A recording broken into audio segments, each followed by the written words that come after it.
Namaste and good morning to all of you. Let's start the class with the Gita Dhyanam. Om Parthaye Pratibodhitam Bhagavata Narayan Swayam Vyasen Grathitam Puran Munina Madhye Mahabharatam Advaitamrit Varshini Bhagavati Mashtadasha Dhyayane Amastvam Anusandhame Bhagavad Gita Bhavdveshine नमो अस्तु ते व्यास विशाल बुद्धे फूल अरविंद आयत पत्र नेत्र येन तव्या भारत तैल पूर्णः प्रज्वलितो ज्ञान मया प्रदीपः प्रपन्न पारि जाताये तोत्र वेत्र एकपाने ज्ञान मुद्राये कृष्णाये गीता अमृत दुहे नमः सर्वोपनिषदो गावो दोगदा गोपाल नंदना पार्थो वत्सा सुधीर भोगता दुग्धम गीता अमृतम महत वसुदेव सुतम देवम कंस चानूरमर्दनम देवकी परमानंदम कृष्णं वंदे जगत गुरुम भीष्म द्रोण तटा जयद्रथ जला गांधार नीलोत्पला शल्य ग्राहवती कृपेन वहने कर्णेन वेलाकुला अश्वत्थाम विकर्ण घोर मकरा दुर्योधन अवर्तने सो तीर्णा खलु पांडवै रन नदी कवर्तका केशवा पाराशर्य वत्सरोज अम्लम गीता अर्थ गंधोटकम नानाख्यानक केसरम हरि कथा संबोधन अबोधितम लोके सज्जन षटपदय रह पे पिये मानम मुदा भूयाद भारत पंकजम कलिमल प्रध्वंसी न श्रेयसे मूकम करोति वाचालम पंगुम लंघ्यते गिरिम यत्कृपातमं वंदे परमानंद माधवम यम ब्रह्म वरुण इंद्र रुद्र मरुतः स्तुन्वन्ति दिव्ये स्तवे वेदे सांग पद क्रमोपनिषदे गायन्ति यम सामगा ध्यानवस्थे तद्गतेन मनसा पश्यन्ति यम योगिनो यस्यन्तं न विदुषुर असुरगणा देवाय तस्मै नमः.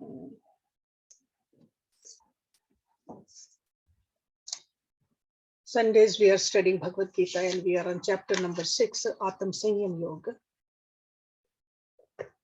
And this is the chapter where Lord Krishna in detail telling us how to meditate, why to meditate. We described the seat where we sit on, how that should be made. When we are sitting on it, how our body should be. And what should we do with our mind?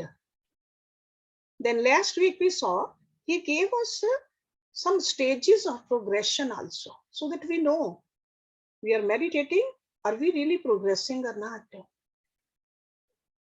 Today we are going to see how beautifully he is explaining to us the effect of the yoga upon a true practitioner. Okay, that means a person who's practicing diligently, systematically, faithfully, lovingly. What is the effect of that? Okay, let's start the class with verse number 27. Parshant manasam hi enam yoginam sukham uttamam upati shant rajasam brahma bhutam akalmasham. Prashant manasam, peaceful mind. Very peaceful. See, shant is peace, prashant, extremely peaceful mind. He means verily, enam this, yoginam, yogi. Sukham, bliss, uttamam, supreme, highest, uttamam. Upati comes or attains. Shant rajasam, whose passion is subdued. It has been quietened, the Rajasitta. Shant rajasam. Brahma bhutam becomes Brahman. God realized. Akalasham, who is free from sins, obstacles. He says the supreme bliss verily comes to this yogi, whose mind is quite peaceful, whose Rajasitta, the passion, is quietened, who is free from sin, the obstacles, and has become Brahma. That means he sees everything in connection with God. That's what becoming a Brahma really means. It's not that his body changes, not his appearance changes, but he sees God everywhere. Everything in connection with God. You remember in Narad Bhakti Sutras, Naradji said the same thing. Tat prapye tad avlokyati, tad eva shrinoti, tad eva bhavyati, tad eva chintyati. This is a sutra number 55 in Narad Bhakti Sutras. Naradji said the consciousness of the devotee whose mind is united in love. That's exactly what Lord Krishna is talking about. With God, always absorbed in Him. God is the goal, God is the purpose. Such a devotee always sees Him, hears Him, speaks of Him, thinks of Him. Because often sadhaks, they ask, how can they know that they are progressing? So answer is in this verse. Because whatever it is in your mind, that's what you will see, that's what you will talk, that's what you would like to hear. So a yogi, through the practice of serious practice of meditation, he sees everything in connection with God. When the flow of thought ceases from the world, that worldly mind ends also. That worldly mind becomes a divine mind. So when the worldly mind has ended, that person, a yogi, is awakened to the experience of the infinite nature of the self. And naturally, what will be the outcome of it? Supreme bliss. Because there's nothing but bliss in God. Supreme bliss. Sukham uttamam. And in the second line over here, he's giving us the reasons how this mind has been quietened. Because mind has been quietened by controlling the senses also. When the mind is held steadily in the inner atmosphere of that silence, naturally all the vasanas, the worldly vasanas, they drop off. And that's what this akalmasham means. Free from any kind of a taint, any kind of a flaw. Kalmasham, that's like a kalik. In Hindi we call it kalik, a blackness, a flaw. Akalmasham, there's no flaw in that kind of a mind. Technically, the impurities of the mind are also called mal. Mal. Wherever there is a non-recognition of spirituality, consequence of that will be a mental agitation. And mental agitation is mal for the mind. Just like for a body also, mal is whenever there's an excessive waste matter accumulated, we become sick. Due to mal in the body, we have a sick body. It could be in the eyes, it could be in the heart, it could be in the brain, it could be anywhere. We have given different names for it. Whether there's a clogging happens, or whether there is a hard time in breathing happens, that's all due to the mal, excessive mal. But in the mind, he is talking about this mal, that means this mind is agitated due to the worldly vasanas. then there is a layer of avarna. It's like you don't even see who you are. You don't even see that God is everywhere. So the agitation, which is vikshepa, mal, which is the excessiveness of these worldly things, worldly thoughts, and then wailing, you don't even see the right. What is right? What is correct? So the agitation in the mind is very prominent in human beings. That's why he mentioned over here, upati shant rajasam. Due to the proper meditation, there is a peacefulness in the rajasic nature, which is very prominent in human beings. So if we are meditating, we should see that. Is this happening or not? Shant, rajasam, and akalmasham. These are the two key words over here. Okay, and if that happens, then sukham uttamam. Supreme peace comes naturally to that person. And when the yogi in meditation has exposed his mind to the atmosphere of that inner peace, sure, there's a quietude. Mental agitations end. What happens to the ego? Ego rediscovers itself to be nothing other than the self. Identification with the body, mind, things, circumstances, relationships drops down. The proper identification with the self comes. And this is the truth declared by Lord Krishna over here.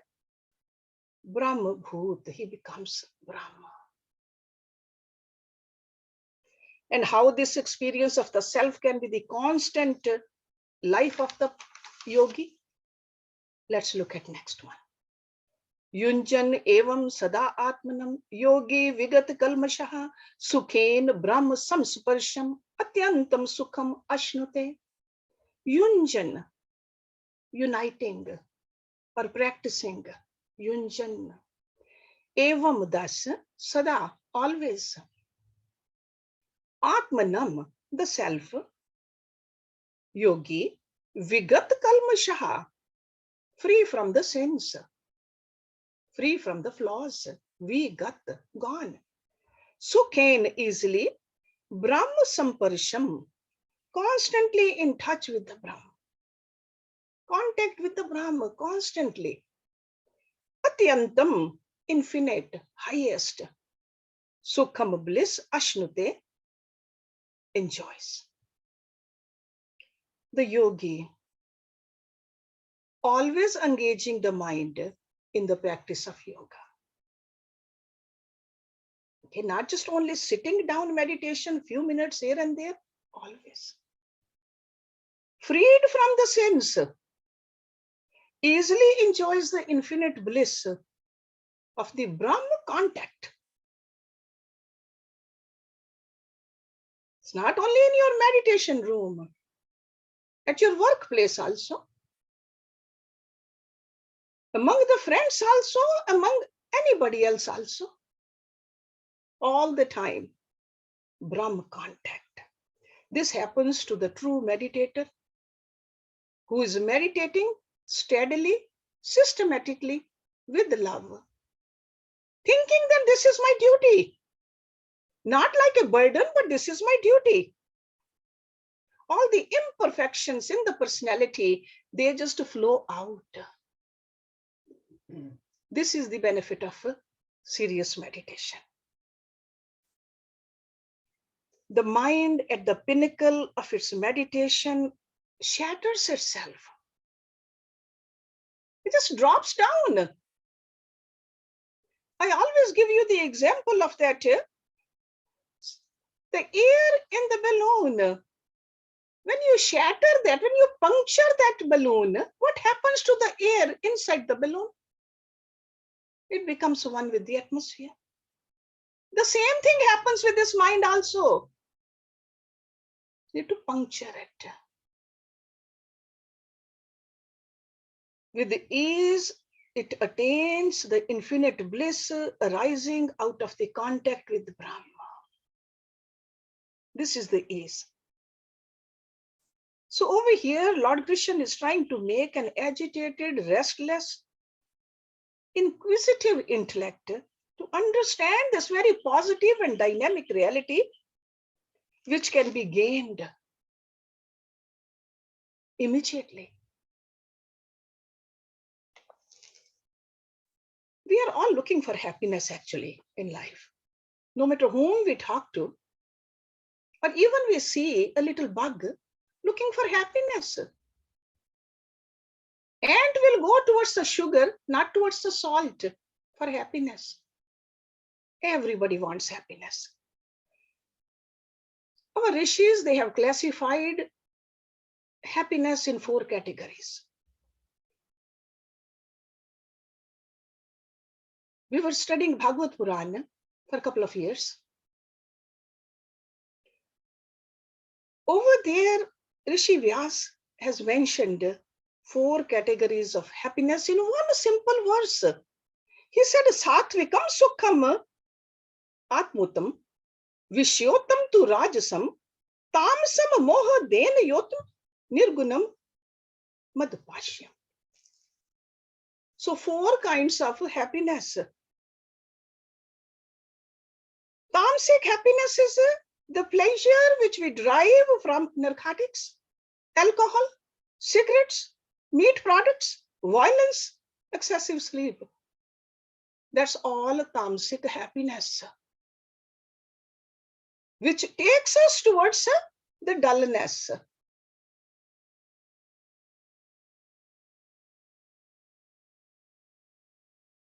And Rajasic happiness, this is the pleasure which we derive from the gratification of the 5 senses and the mind.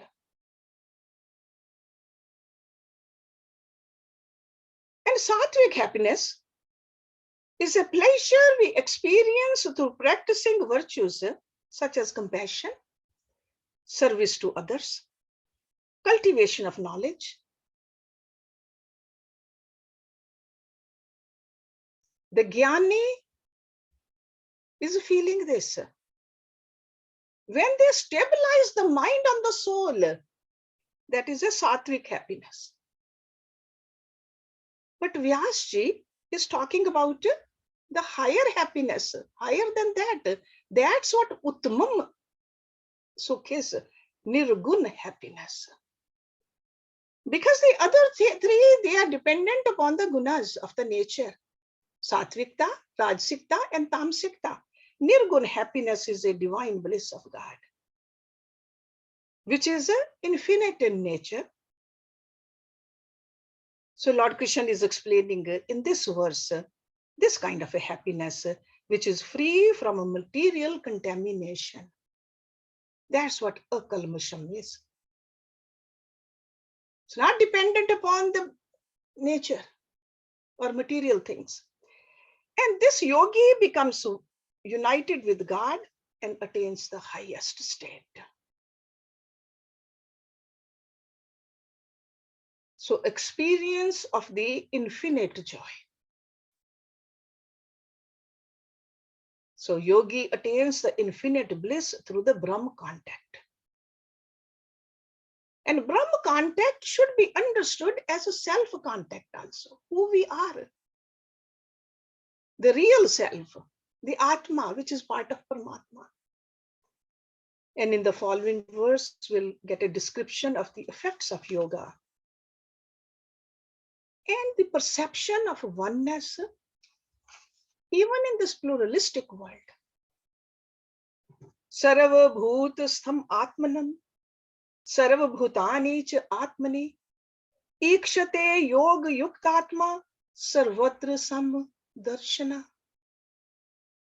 Sarva bhutastham, situated in all beings, abiding in all beings. Atmanam, the self, supreme soul. Sarva bhutani, all beings. Cha means and, Atmani, in God or in the self. ikshate, sees. Yoga yukt Atma, one who is harmonized by yoga. Or you can say that one who is united in consciousness with God. Sarvatra, everywhere, samdarshana, equal vision, who sees the same everywhere. With the mind harmonized by yoga. And over here, yoga means the dhyan yoga, meditation. Because that is the chapter. In this chapter, that's what we are learning. Okay, it's not a hatha yoga, it's a dhyan yoga over here. So with the mind harmonized by yoga, he sees the self abiding in all beings. And all beings in the self, he sees the same everywhere. This is what we often call unity in diversity. Forms are many, but the essence is the same. So Lord Krishna is saying the perfect person, a yogi, with a self-knowledge or God realization, is not merely realizing his own divinity, but he has understood equally that this divine is everywhere. Everybody's essence is divine. Because normally we are aware of the forms, we are aware of the names, but we don't have a divine awareness. So with the help of the meditation, with the yoga, we see the divine. We see the forms keep on changing. Our own form has been changing. All the time, cells are being replaced by new cells. So everywhere the same essence. Because from the physical body, we perceive the physical world. From our emotional level, we perceive the emotions in others. From our intellectual level, we can intelligently contact the ideas. Our ideas, or if somebody else is giving the idea also. But when we learn how to transcend all these three, we discover our own divine nature. And from that experience, we find that this self is pervaded everywhere. There's nowhere where the self is not. So meditator on transcending his intellect becomes the self. This is what it means. And to the self, there is nothing but the self everywhere. For the physical eyes, there are forms. For the ears, there are sounds. But for the self, it's only self. So when you try to understand that, and this is what we learned in chapter 5 also. Lord Krishna was explaining that the yogi or a jnani in all circumstances and conditions sees the sameness in a Brahman, a cow, elephant, dog. If you remember that verse, that's a verse number 18 in chapter number 5. So we all, now he says that we all can, with the help of the practice, reach to that state. It's not only for few people. This is where we all need to go to. And meditation is the way. Proper meditation. Now he will describe the effects of the perception of unity of the self. Verse number 30. Yamam pashyati sarvatra sarvam cha mai pashyati tasya aham na pranashyami sa cha mena pranashyati. Ya means who, mam means me. Pashyati, sees. Sarvatra, everywhere. Sarvam, all. Cha means and, mai in me, pashyati, sees. Tasya, of him, aham I, na means not, parnashyami, vanish or lost. Sa means he, cha means and, me to me, na parnashyati, not vanishes or not lost. He who sees me everywhere and sees everything in me, he never gets separated from me. Okay? Nor do I get separated from him. Okay, so this, whether it's a lost or vanishes or destroys, it really means that there is a connection, deeper connection, which cannot be broken. So once you are awakened to the self, you have perfected this. You have learned to recognize everywhere nothing but God or nothing but self. So that's what he says. He who sees me in all things sees all things in me. So in this verse and everywhere else also, the first person singular I, when Lord Krishna is using, is to be understood as the self. He's not talking about the embodiment of or the body of Lord Krishna. This me means self, God, soul. The same kind of a verse we learned in Ishavasya Upanishad also. That Guru said, he never becomes separated from me.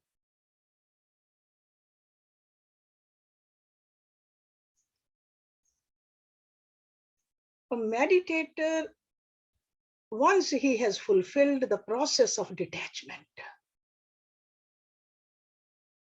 okay, this is because we are so attached to the material world, so we have to go through that process. Learn to detach from the unreal and attach to the real.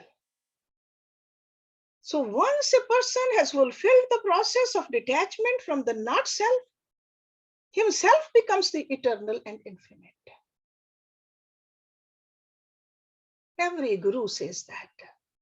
Every avatar says that. The self in an individual is the self everywhere. And this is what we need to experience.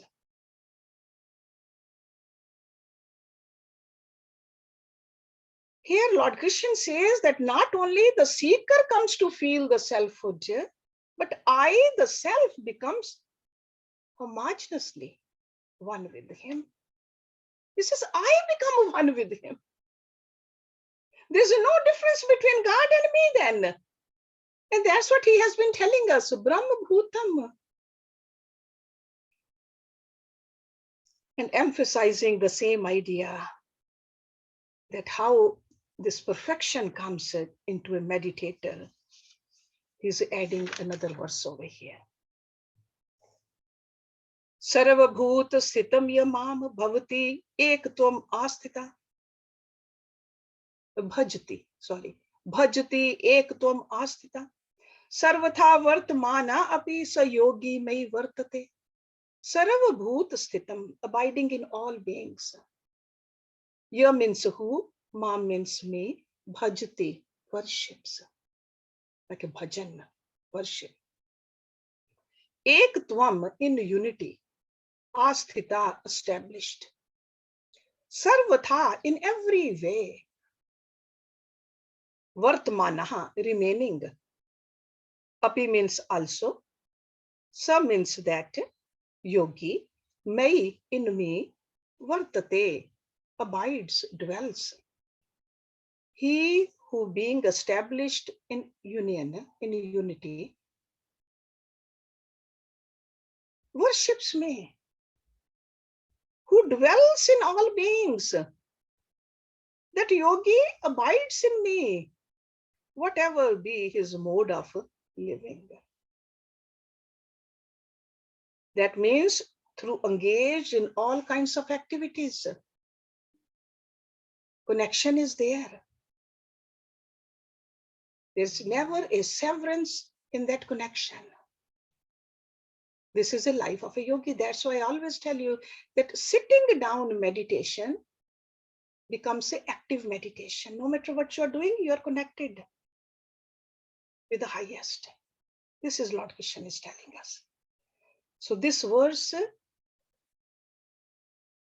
is put in here mainly to indicate that a yogi, or a man of realization, whatever you want to call him, does not have to retire into the caves or into the deep mountains or the valleys in the Himalayas. It is possible to keep this divine consciousness in all states of existence, in all conditions of life, under all happy or unhappy circumstances. No matter what is happening, you can always keep this connection, mental connection with God. Because God is all pervaded, everywhere in the world, seated in everyone's heart as the supreme soul. So within the body of each living being, we know that there are two personalities. Two personalities. Soul and even the super soul. We say soul is here, super soul is right here. We can connect. There's no difference, but for us to go through the evolution, we got to know ourselves and that super soul, God also. But most of the time, we are roaming in the material consciousness. We see everybody just as the body. We make distinctions according to the caste, sex, age, social status, etc. That's called a material consciousness. When we go through certain practices, our consciousness is little superior, which is called a superior consciousness. We start seeing everyone as a soul. And this is what that chapter 5, verse number 18 was. Superior consciousness, not a material consciousness. That means with the eye of divine knowledge, you see equal vision in a Brahman, a cow, a dog, elephant, etc. So superior consciousness. Then there is a further evolvement, which is called a even higher consciousness. That means seeing God seated as the supreme soul in everyone. Like a God in everybody. Not just a part of God, not just a soul, but the God in everybody.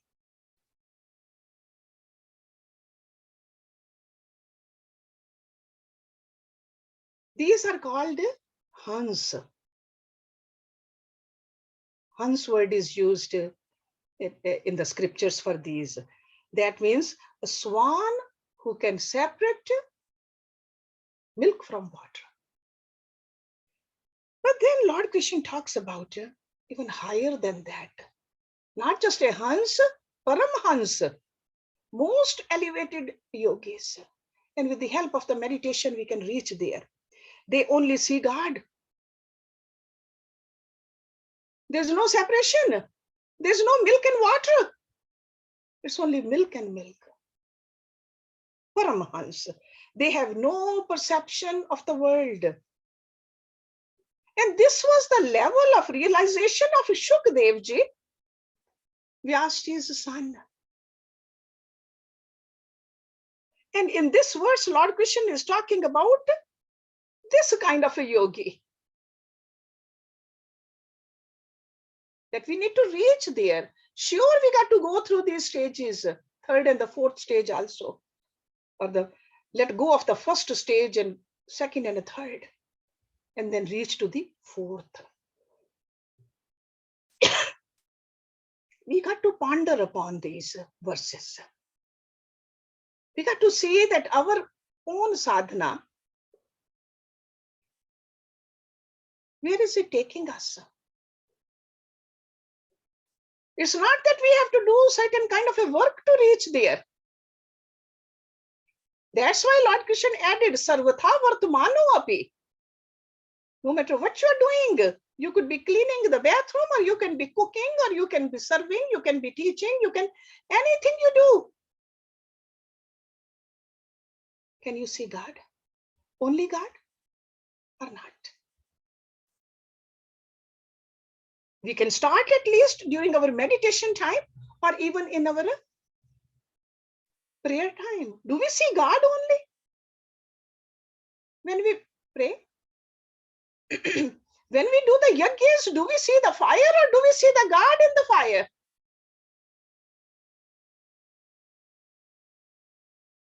In all those verses, Lord Krishna tells us clearly that offering is me.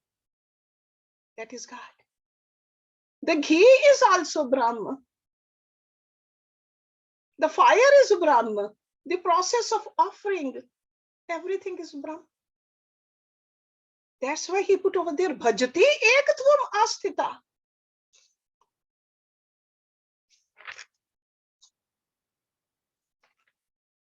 Then continuation of this in the next verse.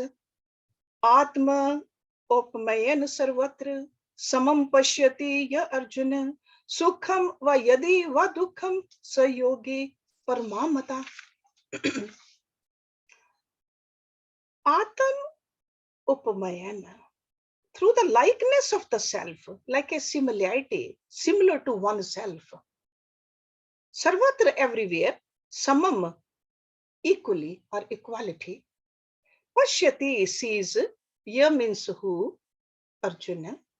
Sukham, joy or pleasure. Va means or. Yadi, if. Dukham, pain or sorrow. Sa means he, yogi. Paramamata, highest. Mata means considered or regarded. Mata. He who through the likeness, the sameness of the self, O Arjun, sees equality everywhere. Be it pleasure or pain, he is regarded as the highest yogi. No fluctuations of the mind in good times or bad times. Whether it's in the yogi's personal life or in the outer life. No fluctuation, equanimous of the equanimous mind. So true meditator, well established in their practice, or well established in the spiritual experience, will recognize intuitively the divine presence eminent in everything. Such a yogi sees in all activities the glory of the self. They understand their own bodily functions as nothing but the grace of the self. Because there's no experience other than a divine experience.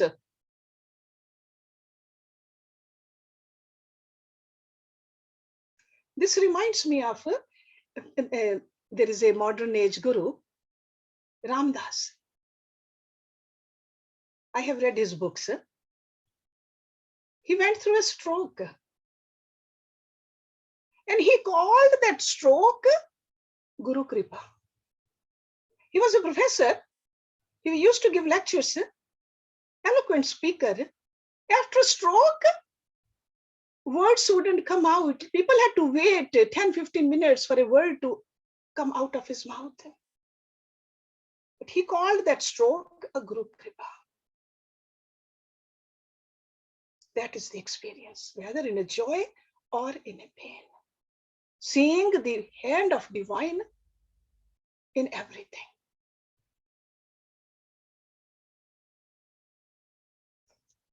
This is such a profound knowledge which Lord Krishna is giving it to us.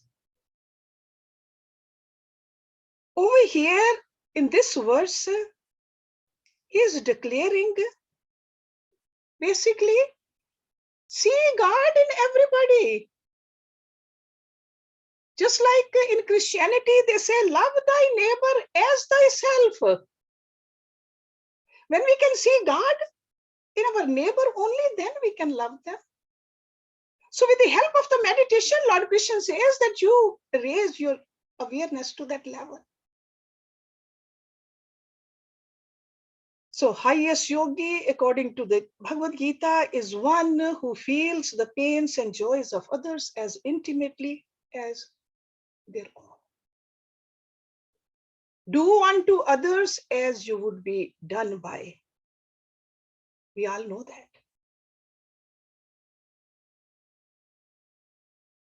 We consider all the limbs of our body as ours, whether they are our hands or feet, eyes or ears. We are concerned equally about all of them.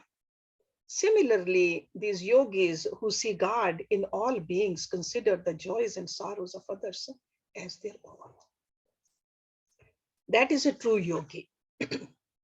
So divinely compassionate.